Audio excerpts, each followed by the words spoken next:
В ръцете си държа Osmo Pocket 3 Creator Combo и в това видео ще ви покажа какво включва целият комплект. Ще си говорим за някои от основните му характеристики. Ще ви кажа за кого е подходящ и за кого не е. Ще изтъкнем плюсовете и минусите на камерата. Ще ви кажа откъде съм я закупила аз и откъде може да я закупите вие, колко струва и дали всъщност си заслужава парите.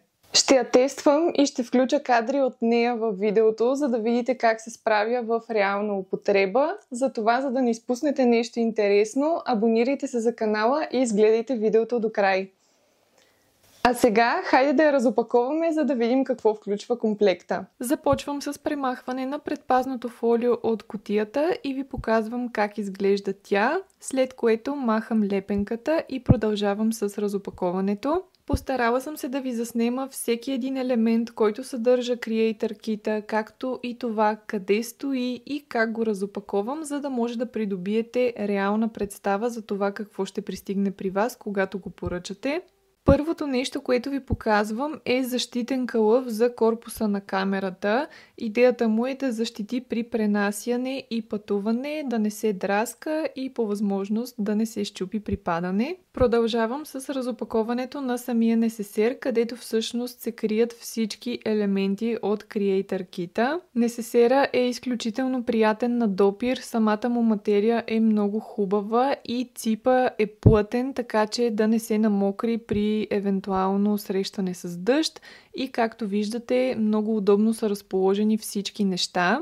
Това е основното тяло на Osmo Pocket 3. Показвам ви как изглежда от всички страни. Следващото нещо е дръжка с 1/4 резба, която се използва за прикрепване на крачетата, които са в комплекта, или може да се закачи и на някакъв статив.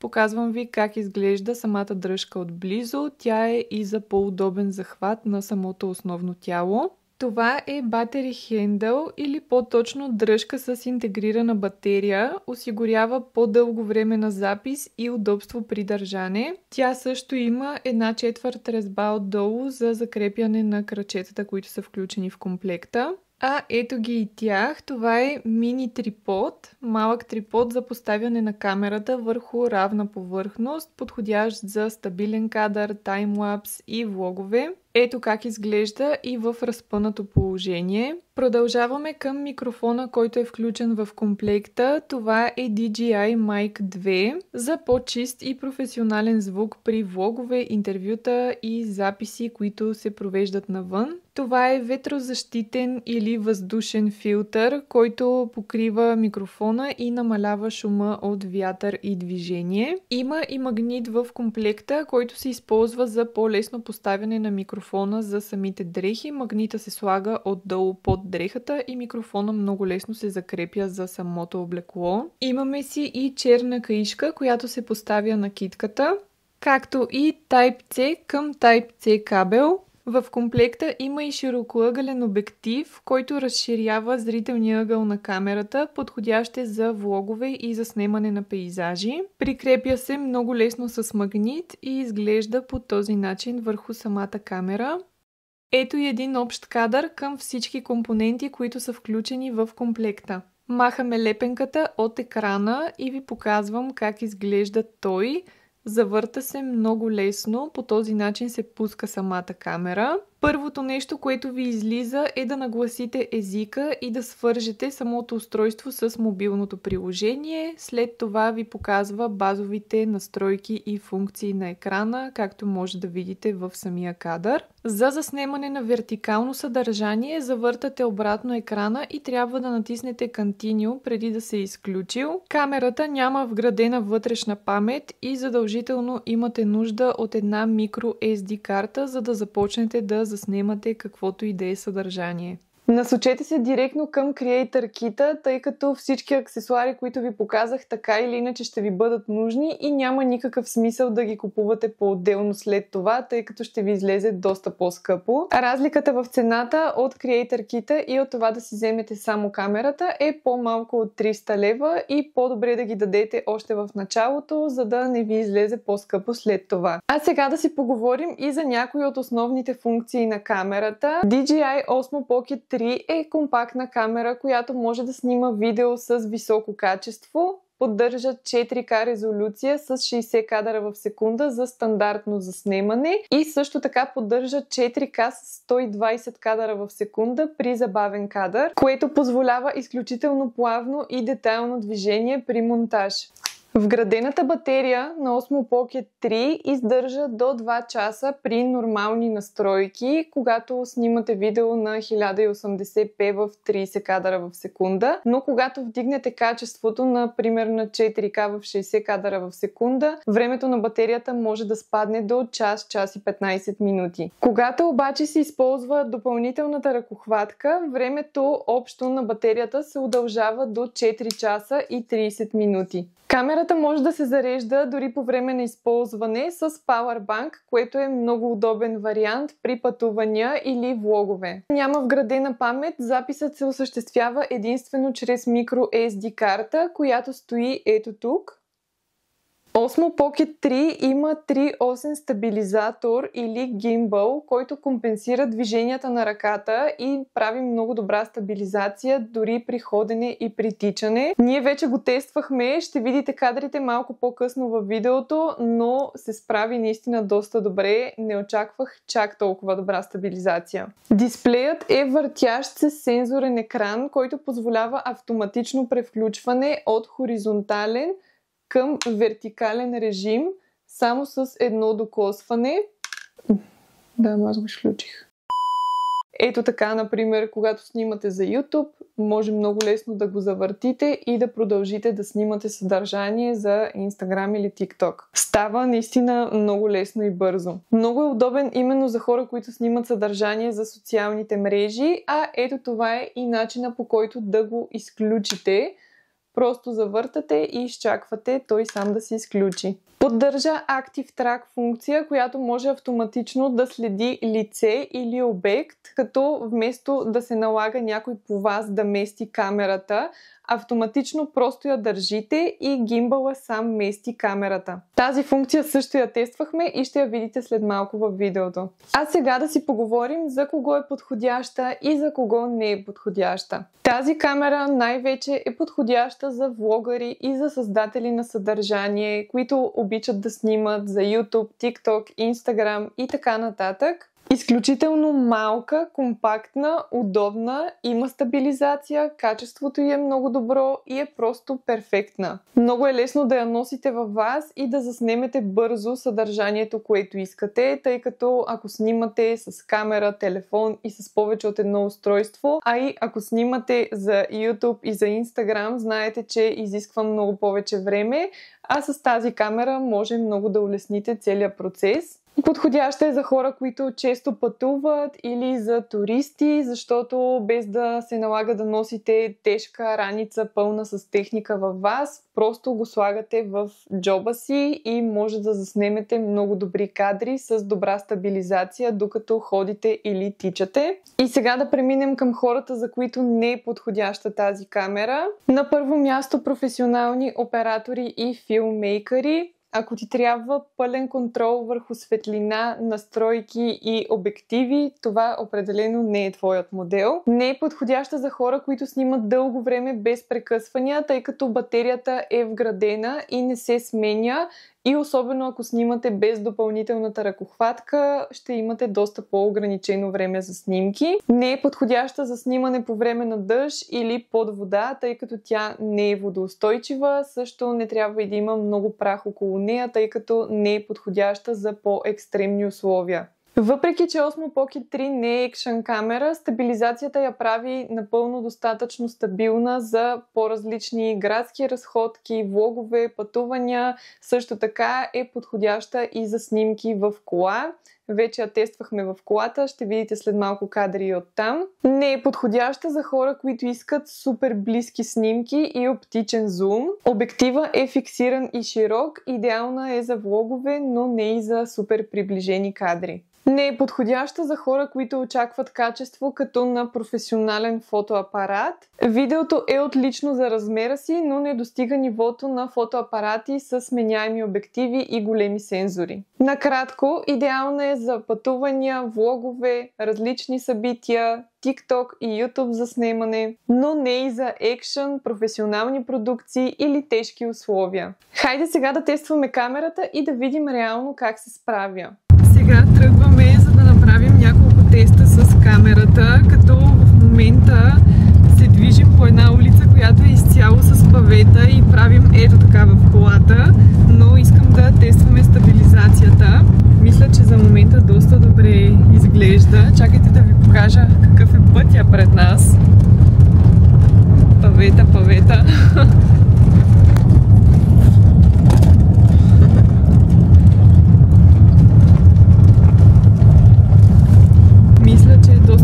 Държи, но ще го видим после на записа. Още един кадър докато пътуваме. Този път вече не сме на павета, но да видим как се държи камерата.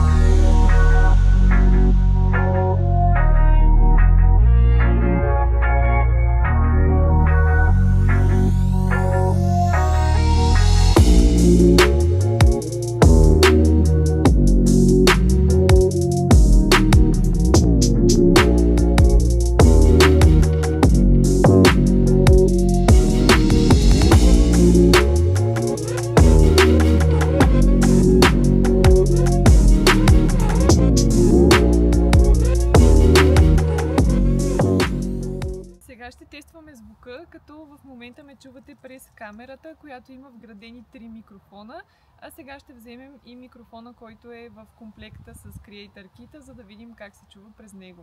В момента ме чувате през DJI Mic 2, който е включен в Creator Kit и сами може да направите разликата с предното видео.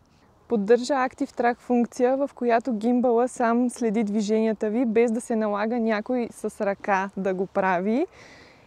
И, както виждате, в момента камерата стои на едно място, но ме проследява натам, на където отивам. Ето така изглежда кадъра, когато функцията е изключена. Както виждате, в момента камерата си стои статично и не се мърда спрямо моите движения. Сега ще тестваме и стабилизацията по време на ходене. Малко ще забързаме крачката, за да видите каква е разликата. И също така да ви обърна, за да видите и когато снима някакъв пейзаж по време на ходене, колко добре стабилизира самото изображение. И сега да ви покажа и при тичане каква е стабилизацията. Хайде!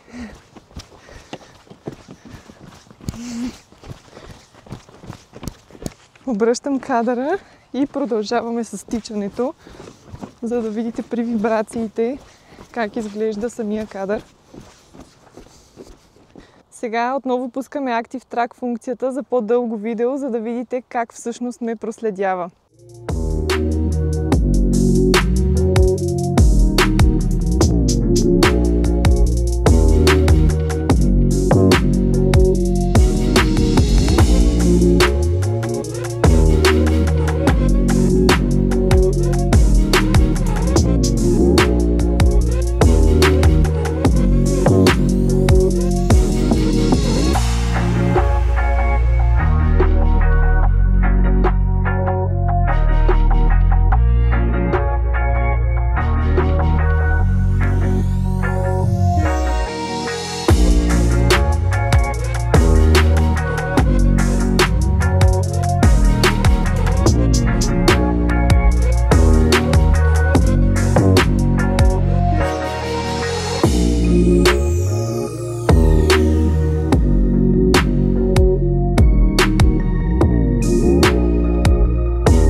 Разгори се слънцето и го пуснахме на...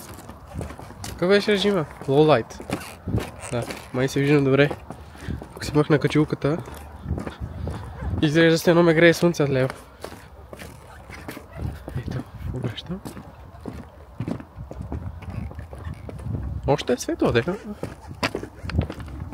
Все пак. Принц.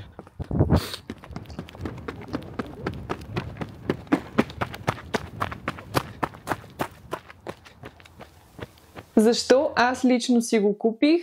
Защото искам да снимам по-често видеа за YouTube, а с тази камера ще ми бъде много по-удобно и всичко ще се случва много по-лесно, надявам се. Също така ми предстои едно дълго пътуване зимата, на което искам да снимам влогове и просто реших да направя тази крачка още преди пътуването, за да мога да създам готино и красиво съдържание оттам. Ако някой от вас се пита защо не снимам с телефона влогове, вместо да си купувам цяла камера за да го направя, има огромна разлика от телефона и от тази камера тук, най-вече в стабилизацията. Гарантирам ви, че качеството с това ще бъде много по-добро. А аз винаги се стремя към по-добро качество, така че предпочетох направо да го взема. И също така, другия минус на телефона е това, че паметта свършва изключително бързо, особено когато снимаме видеа с високо качество. Всички имаме проблеми с телефоните и с липсата на памет. Определено, ако 2 седмици всеки ден снимам видеосъдържание на високо качество, паметта на телефона ми ще се свърши доста бързо и просто няма смисъл да го натоварвам. Също така искам да вдигна качеството на видеата си. В момента снимам с Canon EOS R50, но за мен лично е много по-труден за използване, отколкото би била една такава камера. Ако не беше Дени, изобщо нямаше да мога да заснема това видео. Той ми помогна изцяло, но когато снимаме съдържание, имаме нужда да го правим и сами, защото не винаги има някой покрай нас, а тази камера, особено с тази функция, която те проследява, е просто идеална. Хайде сега да си поговорим за плюсовете и минусите на тази камера. Стабилизацията на кадрите, която получаваме благодарение на гимбала, ни дава плавни кадри, които изглеждат наистина професионално заснети. Друг плюс е, че качеството на видеото е много добро и също така е много лека и лесна за пренасяне. Особено когато я разглобите и я приберете в ето това малко несесерче тук. Още един голям плюс за мен е, че много лесно се преминава от хоризонтално към вертикално заснемане. Става за секунди и може да снимате много по-лесно съдържание и всичко да се случва много бързо. Също така има много различни функции, като Active Track, различни режими за движение, както и цветово профилиране. Да преминем и към минусите. Първият минус е, че камерата не е водоустойчива и не можете да снимате съдържание докато навън вали или пък да правите някакви кадри под вода с нея. Ако снимате дълги видеа с хубаво качество на 4K 60 кадра в секунда, камерата може да прекъсне на около 25-30 минута заради прегряване. Ако обаче снимате на 1080p, няма да имате този проблем и ще може да снимате съдържание над 60 минути без прекъсване. Друг минус е, че е уязвима при изпускане или удар, но мога да ви кажа, че още при синхронизацията на камерата с мобилното приложение на телефона ми излезе една допълнителна застраховка от DJI, която може да се направи. Аз лично си я направих веднага, тъй като самото устройство ми се струва доста лекичко и ме е страх да не го изпусна и нещо да не му се случи. Затова си активирах тази застраховка, която струваше 55 евро за 2 години. Сега ще ви прочета какво включва застраховката. Покрива повреда от удар или падане, ако камерата се счупи или гимбалът се повреди при изпускане. Повреда от вода, ако устройството се намокри или има щети от течност. Щети от сблъсък, например при удар в твърда повърхност по време на снимане. Щети от неправилна употреба в разумни граници, когато не е нарочно, но е довело до физическа повреда. Не покрива загубено или откраднато устройство, повреда от умишлено действие, нормално износване, например батерия, дръскотини, козметични дефекти, което е напълно нормално да не го покрива. Аз лично ви съветвам да си направите застраховката, ако имате такова устройство, по-добре да инвестираме предварително, отколкото след това да ни боли главата. И сега да ви отговоря на въпроса дали си струва тази камера. Струва си определено, ако сте създатели на съдържание и искате да снимате лесно и бързо различни кадри. Ако искате да пътувате, да снимате влогове, да снимате видеа за YouTube. И ако искаш видеята ти да са с добро качество, да можеш лесно да пренасиш устройството с теб и да го използваш по наистина много лесен и удобен начин. Аз лично съм много впечатлена от кадрите, които направи това устройство. Вие вече ги видяхте по-рано в видеото, а ние излязохме само да го тестваме и въпреки това доста ме впечатли и ми хареса. Нямам търпение да го използвам и по-дълго време. Моят Osmo Pocket Creator Kit го закупих от Ozon.bg. Ще ви оставя линк в описанието под видеото. Ще се радвам, ако така или иначе искате да си поръчате това устройство, да го направите през моят линк, защото така не само ще се здобиете с едно страхотно устройство за заснемане на видеа, но и ще подкрепите много мен и каналът ми, за което ще ви бъда много благодарна. На вас не ви коства нищо, а аз го оценявам наистина много. Ако имате някакви допълнителни въпроси, може да ми пишете в коментарите или на лично съобщение в Instagram. Ще се радвам да ви отговоря, ако съм пропуснала да включа нещо в видеото. Също така ми напишете в коментарите дали искате да направя отделно видео, в което да сравня Osmo Pocket и iPhone. Интересно ми е как ще се справят двете устройства на едни и същи кадри, затова ако искате да гледате такова видео, ми напишете в коментарите. Очакват ви много интересни видеа в този YouTube канал, както с тази камера, така и без нея, затова за да не пропуснете някоя от тях, се абонирайте за канала и харесайте видеото, ако то наистина ви е харесало. Благодаря ви, че гледахте, чао и до следващото видео!